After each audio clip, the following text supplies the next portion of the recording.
Olá, olá! Sejam todos bem-vindos a esse super podcast dentro do canal Meu Médico Especialista. E hoje eu estou muito feliz de estar recebendo um super especialista, Dr. Valfredo Fogaça, especialista em cirurgia plástica. Doutor, obrigado por você estar aqui comigo para a gente gravar esse podcast, levar bastante informação.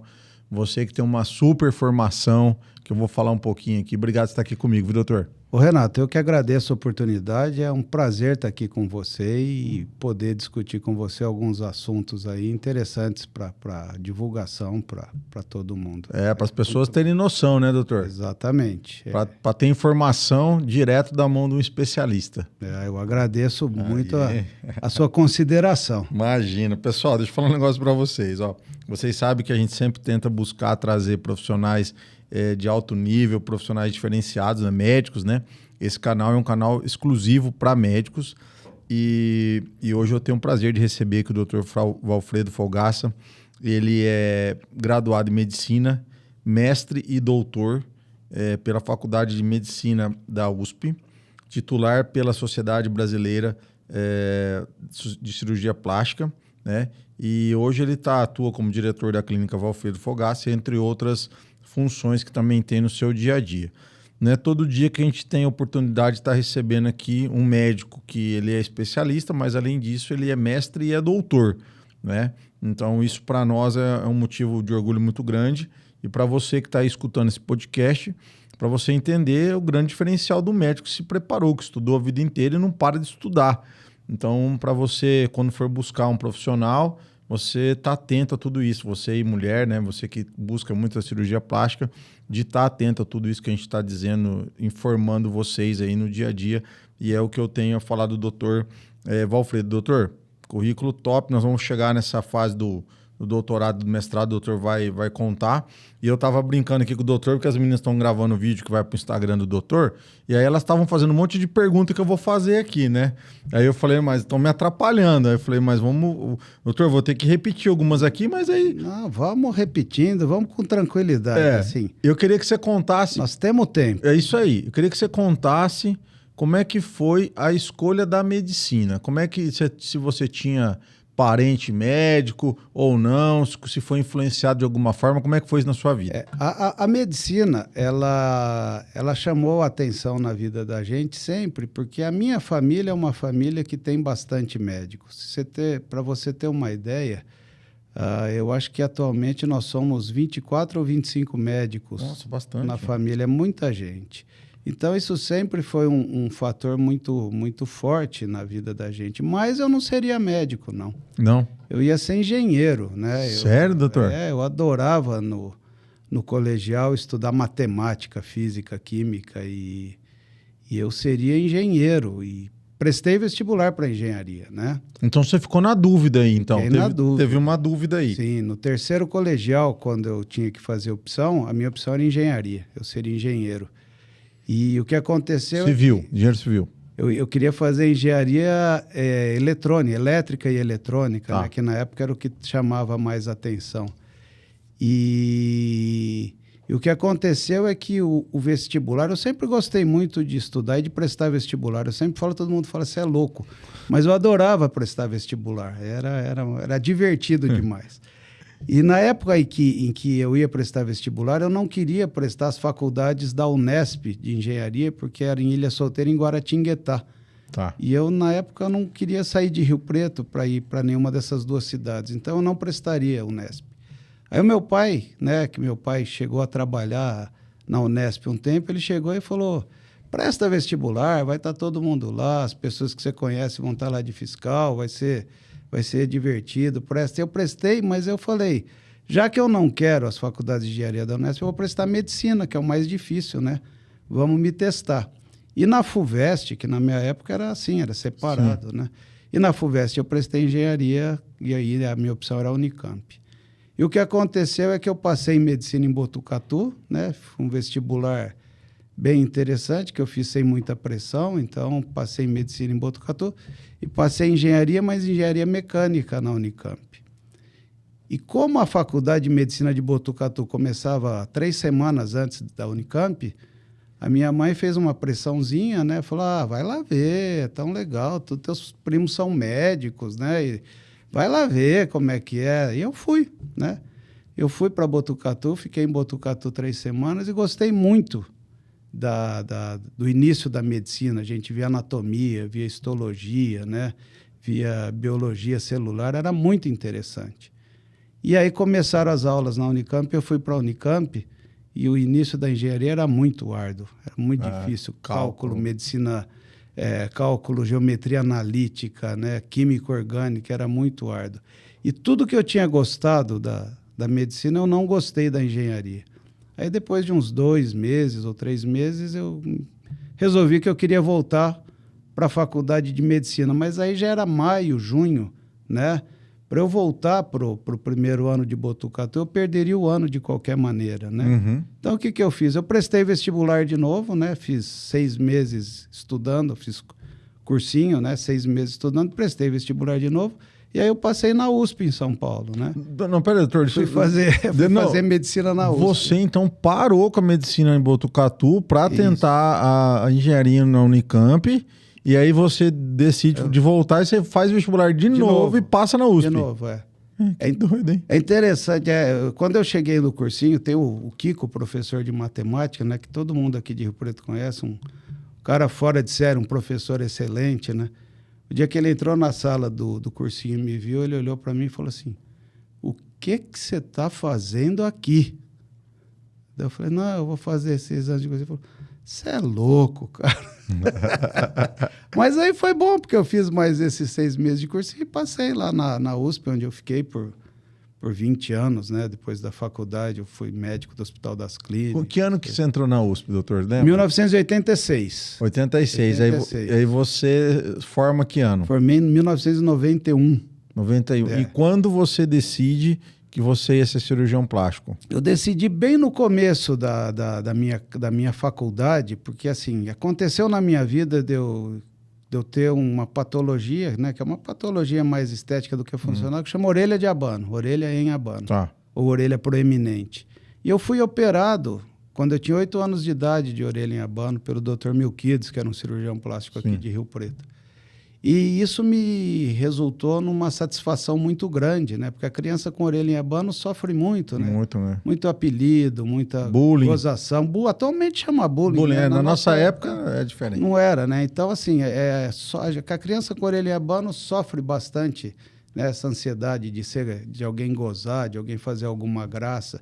E eu me lembro que quando eu fui submetido à cirurgia, ela tirou uma montanha da minha frente, né? Então, toda a insegurança de alguém falar alguma coisa que fosse te constranger, isso tudo saiu da minha frente. Isso ficou muito marcado na minha vida. E quando eu comecei a faculdade, teve um curso, né, um curso acadêmico universitário, onde teve um módulo de cirurgia plástica. E eu fui fazer esse módulo de cirurgia plástica e me chamou muita atenção, porque o que foi apresentado era muito interessante, era muito bonito, né? As cirurgias, tanto reparadoras quanto estéticas, né? E cirurgiões maravilhosos que existiam lá, os da USP, né? Que eu me lembro, quem deu aula lá foi o Dr. Júlio Moraes Besteiro, que é um excelente cirurgião. Tinha o Dr. Ishida também, que era um excelente cirurgião. Essas pessoas todas participaram. E nesse curso estava lá o Dr. Ivo Pitangui, que na época era... na época não, ele foi, né, uma figura de fama mundial. Foi um indivíduo que projetou muito a cirurgia plástica brasileira no mundo todo. E você imagina para um menino que saiu de São José do Rio Preto, né, filho de professor, que pouco conhecia do mundo, de repente ele estava na mesma sala e sentado atrás dessas figuras tão importantes, né? Isso me chamou muita atenção e me trouxe um esclarecimento muito grande, né? O pessoal chama de epifânia, né? Assim, um entendimento grande. Que o estudo te proporciona coisas que você jamais pode adquirir, a não ser por ele, né? O estudo te projeta, o estudo te coloca em alguns lugares que só ele pode te levar a isso, né? Então, de repente, um menino que saiu de Rio Preto estava lá sentado atrás do Ivo Pitangui, atrás do Dr. Júlio, atrás do Dr. Ishida, e os indivíduos mostrando aulas e cirurgias maravilhosas. Naquele dia, junto com o meu passado de orelha proeminente, eu falei, não, isso é o que eu quero fazer na vida. Isso é o que eu quero fazer. Aí faz os 3 anos de cirurgia geral. São 6 anos de medicina, 3 anos de cirurgia geral. Na verdade, são 2 anos. Na minha época eram 2, agora são 3. Tá. Então, são 6 anos de medicina, 2 anos de cirurgia geral e 3 anos de cirurgia plástica. Tá. Isso para você se formar cirurgião plástico, né? Depois prova.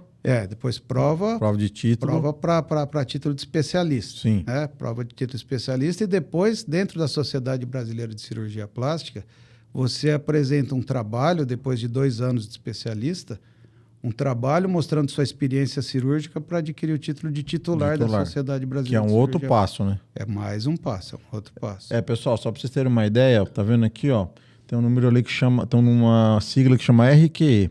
Então, é Registro de Qualificação de Especialidade. Então, o doutor está ali. Então, ele está certificado pelo CFM, pelo CREMESP nosso aqui, que ele é um médico especialista. Então, isso é muito importante quando vocês buscarem informação de um médico, para saber se ele é especialista, ele precisa ter esse número registrado, como o doutor Valfredo tem aqui. Tá bom? Então, a gente está sempre relembrando isso, doutor, porque esse é o nosso objetivo, né, de dar, nessa campanha aqui, da gente mostrar o grande diferencial do médico especialista, que é o seu caso. São muitos anos de estudo, né? E doutor, você fez e você continuou fazendo a cirurgia geral e a plástica na USP também? Foi tudo na USP. Você teve que fazer prova, tudo, passar lá na residência. A minha formação foi inteira na Universidade de São Paulo, em São Paulo. Eu fiz faculdade lá, né, na faculdade da USP, que o pessoal apelida de Pinheiros, né? Uhum. Pois eu fiz a prova para fazer a residência em cirurgia geral. Tá. Fizemos a cirurgia geral, depois teve a prova, né, para fazer cirurgia plástica, né? Entendi. Então, cada uma dessas é um teste que você tem que passar para poder atingir. Depois da cirurgia plástica, né, aí é uma escolha que se faz dentro do departamento. Eu fui escolhido para residente-chefe, né, que é o residente do 5º ano, que é o residente que organiza lá as coisas do departamento do ponto de vista de residência, de reunião, essas coisas.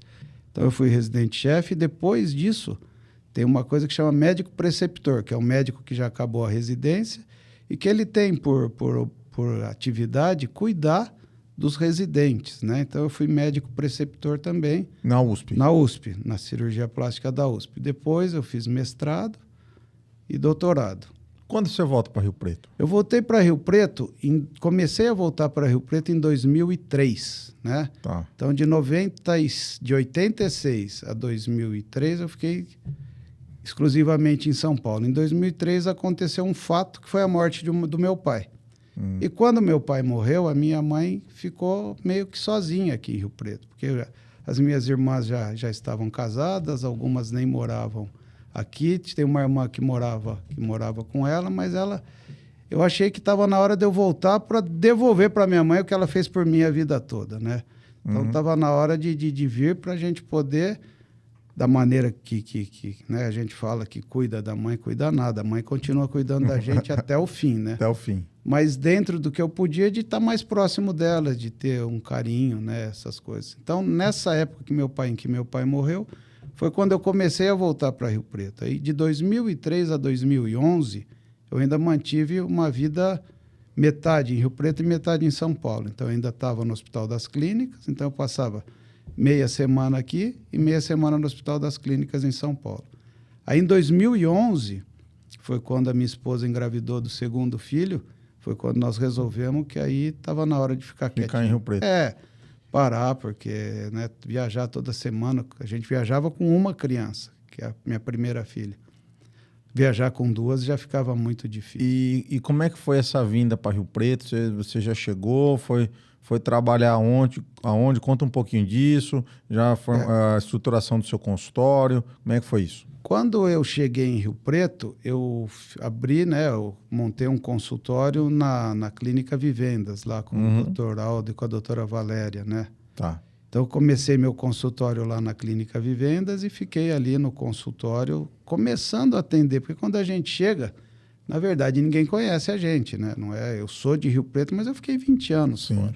Então, pouca gente conhece. E as coisas vão começando aos poucos. E naquela época não tinha esses recursos que os médicos têm hoje, de né, de rede social, de Instagram, para se divulgar. Google, né? Google, nessa época era boca a boca, paciente por paciente. Eu comecei o meu consultório ali junto com o Dr. Aldo e com a doutora Valéria, né? Dr. Aldo Costa e doutora Valéria Dória Costa, né? Uhum. E caminhando paciente por paciente, aí aconteceu, né, como eu tinha tempo livre, eu trouxe a minha vaga, né, que eu trabalhava no Hospital das Clínicas, eu trouxe minha vaga num sistema chamado de comissionamento, né? Então, é como se fosse um empréstimo da vaga para algum outro hospital. E nessa época eu fiz meu comissionamento no hospital de base, o Dr. Bozola aceitou o meu comissionamento e eu trabalhei, né, no hospital de base, com os residentes do hospital de base por acho que uns 3 ou 4 anos, né? E isso sob a regência do Dr. Bozola. Como preceptor. Aí eu era um médico, né? Eu não era o responsável, né? Eu era um médico que atuava lá junto com os residentes. Então, a gente fazia ambulatório, a gente fazia cirurgias, a gente discutia trabalhos, né? Como um médico lá do serviço de cirurgia plástica do hospital de base. Aí, mais ou menos se não me engano, isso foi 2003 a 2007 ou 2008, eu não me lembro exatamente. A minha vaga do Hospital das Clínicas foi requisitada, ou seja, me chamaram de volta, porque o que aconteceu é que tinha um banco de tecidos do Hospital das Clínicas que a gente tinha montado, tinha ajudado a montar, né? Pretensão a gente tinha montado, e esse banco de tecido, a diretora, ela foi embora para a Austrália. Ela foi para o banco de tecido de Melbourne. E, na época, a única pessoa que tinha saído do país para treinar banco de tecido, além da doutora Marisa, que foi para Melbourne, era eu, que eu fiquei em Seattle, fazendo banco de tecido, banco de pele e banco de ossos, principalmente. Então, eu voltei para São Paulo para fazer essa chefia, essa supervisão do banco de tecido, né? E, nessa época, então, aí volta a trabalhar em Rio Preto, São Paulo de novo. Continuou de novo. Exato. E aí eu me afastei do serviço de cirurgia plástica do hospital de base. Logo depois, né, depois de 2011, quando eu decidi que eu não iria mais a São Paulo, fiquei fixo em Rio Preto, aí eu não estava ligado a serviço nenhum, até que em 2014 eu fui convidado pela doutora Eliane Garcia a compor o serviço de residência da Santa Casa. Então, eu entrei lá como um membro do serviço de residência da Santa Casa, e aí, na época, volta a se chamar preceptor, porque dentro da sociedade brasileira tem um regente e os outros médicos são preceptores, e aí eu voltei ao serviço de residência, onde eu estou até hoje. Até hoje, eu ia te fazer essa pergunta, até hoje está lá. E por lá, desde que você chegou, já passou quantos lá, doutor? Quantos? São 2 por ano, né? De 14 até mais ou menos 23, são 9 anos, né? Então, são pelo menos 18 residentes já passaram por lá. De cirurgia plástica. Cirurgia plástica, que nós formamos. Você já ajudou a formar a gente formou esses 18 residentes. E a gente formou bastante gente, né? Ajudou a formar, né? Sem essa pretensão de eu formei, porque... Na verdade, a gente só ajuda, né? Sim. Quem se forma é o indivíduo que vai estudar e vai aprender, mas se pegar a Santa Casa, se pegar o tempo que eu passei no hospital de base, se pegar os residentes lá do Hospital das Clínicas de São Paulo, que eu ajudei a formar, é bastante gente, porque você imagina que desde 1997 eu estou ajudando a formar cirurgião. Né? Doutor, fala um pouquinho como é que é esse trabalho que um médico como você, que já é um médico já consagrado, já tem uma titulação top, como é que é para você ajudar o médico na formação dele como cirurgião plástico, né? Explica isso para as pessoas entenderem como é que é essa função. O médico que trabalha num serviço de residência, né, o que vai formar residente, primeira coisa, ele precisa gostar de ensinar.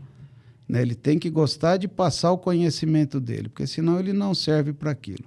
Segunda coisa, ele tem que dedicar o tempo dele a algo que é quase que, vamos dizer assim, é quase que doado, que é doar o seu tempo e o seu serviço para formar outras pessoas. Fala assim, mas não tem um salário. Lógico que tem, mas assim, O tempo que você doa para formar isso é muito maior do que o que você recebe em contrapartida, né?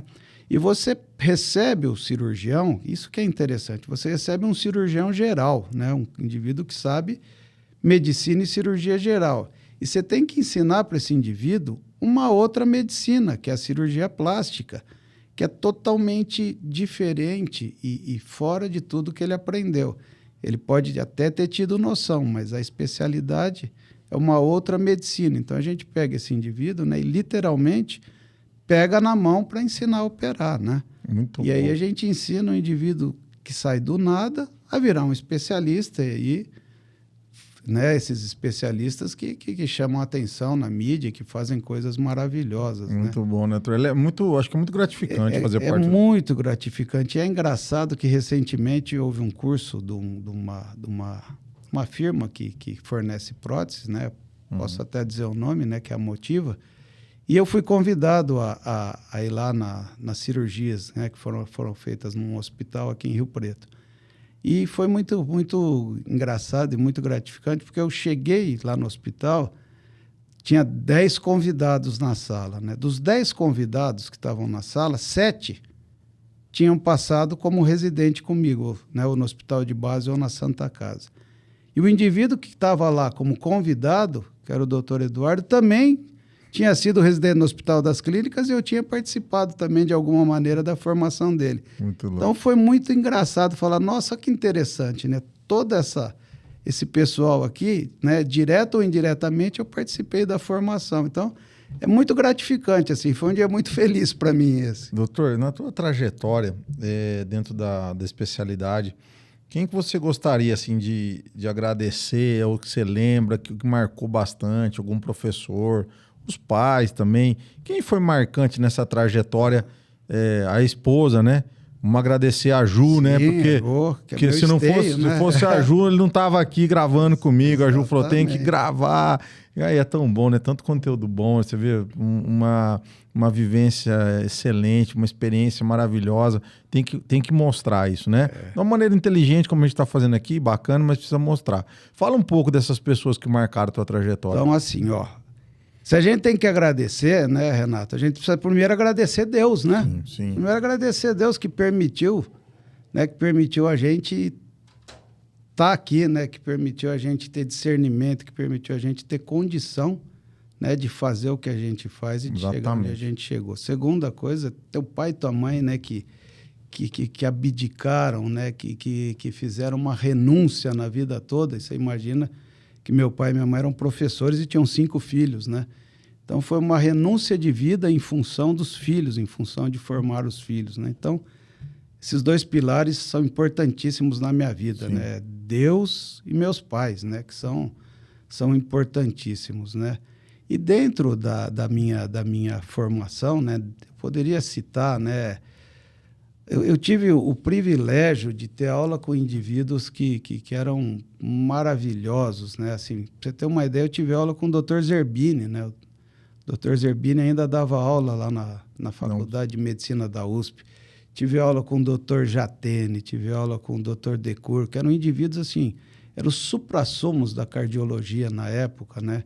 Tive aula com um oncologista brilhante, que era o Dr. Brentani, que ensinava com prazer, e nele, né, eu me inspiro muito quando eu ensino, porque ele tinha um prazer em ensinar, que era uma coisa fora de série, né? Os meus mestres de cirurgia geral, né, Dr. Dário Birulini, Dr. Paulo Branco, que eram indivíduos fora de série, e dentro da cirurgia plástica, né, todos os meus professores, e se eu esquecer de alguém, me desculpa, mas primeiro o professor, que era o professor titular da cadeira, que era o Dr. Marcos Castro Ferreira, né, que foi quem possibilitava o departamento de ensinar a cirurgia plástica, e todos os professores, um foi muito importante na minha vida, o Dr. Nivaldo Alonso, né, que me ensinou muita cirurgia plástica, muita ética e muita amizade, né. Dr. Jorge Shida, que pegou na minha mão para me ensinar a entender e operar nariz, né, para que eu pudesse entender. O Dr. Tariq, que me ensinava delicadeza no no trato dos tecidos, né? O Dr. Rolf Gemperle, que é o atual professor titular da USP, com quem eu tive a honra de trabalhar e foi aprendizado demais em cirurgia, em atitude, em vida.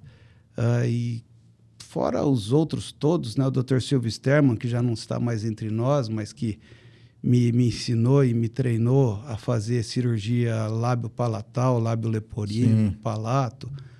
Nossa, tem tanta gente boa. O Dr. Luiz Kamakura, que ensinava a gente a fazer, ensinava os meninos a fazerem reconstrução de orelha, né? O Dr. Araldo, que era um cara fantástico, que foi o cara que me pegou na mão e falou: Valfredo, vai embora para tua cidade, cara. O que você está fazendo aqui em São Paulo ainda? Vai ser feliz em Rio Preto, sai dessa loucura aqui que é São Paulo, né? Então, assim, é muita gente. Eu devo ter me esquecido de alguém aqui, mas assim, o meu carinho por todo mundo que me ensinou é enorme, né? E se a gente fosse falar de carinho, eu sou um indivíduo bem sentimental, né? Desde as minhas professoras de grupo, né? Que na nossa época era grupo, eu agradeço a todas e me lembro de muitas delas com carinho fora de série. Doutor, é assim, ó, esse podcast hoje, né? Até o Vitor falou para mim, aqui a gente fala dessa experiência mesmo, né? Do currículo, da parte como especialista de formação, né? E eu quero já te deixar um convite aqui, porque esse é um podcast focado em a gente trazer um pouco da tua história, da tua trajetória, que ficou muito clara aqui a tua formação que a gente conseguiu falar.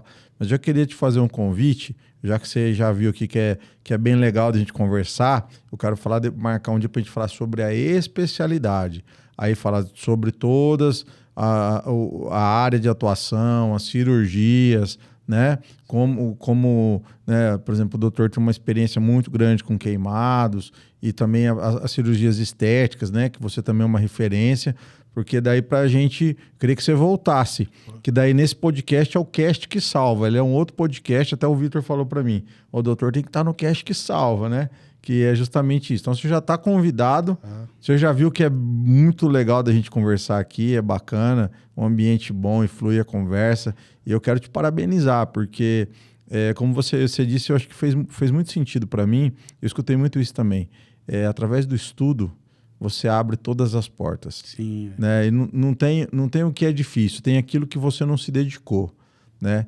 Então, assim, não é todo dia que a gente tem um prazer de receber um médico com uma super formação como a sua, e eu gostaria que as pessoas tivessem acesso a isso, de entender, de buscar, e muitas vezes, talvez pela nossa hoje, a facilidade com o digital, né? A gente está no... Eu até brinquei com o doutor, falei, quando o doutor veio a primeira vez, eu falei que a gente é um migrado digital, as crianças são os nativos, né?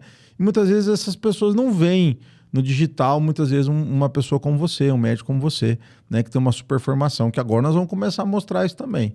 Mas muito obrigado por você ter vindo aqui, de ter contado um pouco da tua história, da tua trajetória, da tua formação, e tá feito o convite para a gente falar no próximo só de cirurgia plástica. Aí nós vamos falar de tudo que é bom de cirurgia plástica. Renato, agradeço a oportunidade de estar aqui, o convite já está aceito. Tantas vezes você me chamar, tantas vezes virei. E ainda vai ficar um para trás que nós ficamos de falar também do assunto sobre Deus. Que nós vamos falar do que Deus fez nas nossas vidas, eu e você, Deus na minha e na minha família e na sua, e a gente puder falar disso aí também. Então você vai ter que voltar mais vezes aqui. Venho quantas vezes você me chamar. Um prazer estar aqui, é uma conversa boa. Você é um indivíduo por quem eu tenho uma simpatia muito grande, doutor. Não é de hoje. A gente demorou um pouquinho para conseguir, né, alinhar as coisas e conseguir se alinhar, mas a minha simpatia por você sempre existiu. E você sabe disso desde a época que a gente sentava lá na inauguração do Mar Rio, né? Que nós lá do Júlio, lá. Bastante, Muito bom. Então, assim, é muito legal, é muito gostoso estar aqui. Eu acho importante isso, porque, assim, a cirurgia plástica é uma especialidade que ela tem uma mística muito grande em cima. E a gente precisa desmistificar muita coisa. Exatamente. Né? Tem muita coisa que as pessoas tentam usar como se fosse mágica. E não é mágica nada, é uma especialidade médica, né? É isso mesmo, mas aí E nós vamos... a gente tem que ter humildade de entender a limitação de cada coisa e saber até onde a gente pode chegar. Por isso que eu quero gravar um podcast só sobre isso com o Dr. Valfredo Fogaça. Vocês vão curtir muito, que o papo é bom. E aí nós vamos aqui estender, nós vamos fazer sobre vários temas, muitos que as mulheres querem saber, os homens também estão buscando muito a cirurgia plástica, e nós precisamos falar sobre isso. Então hoje eu tive o prazer, nesse canal do meu médico especialista, de falar com o super especialista, Dr. Valfredo Fogaça, cirurgião plástico, mestre e doutor pela USP. Obrigado, viu, doutor? Obrigado, eu agradeço a oportunidade, estou sempre à disposição. Valeu, pessoal. Ó, vocês curtem, compartilhem esse vídeo. Se vocês gostaram, não deixa de compartilhar. Legal? Valeu, até a próxima.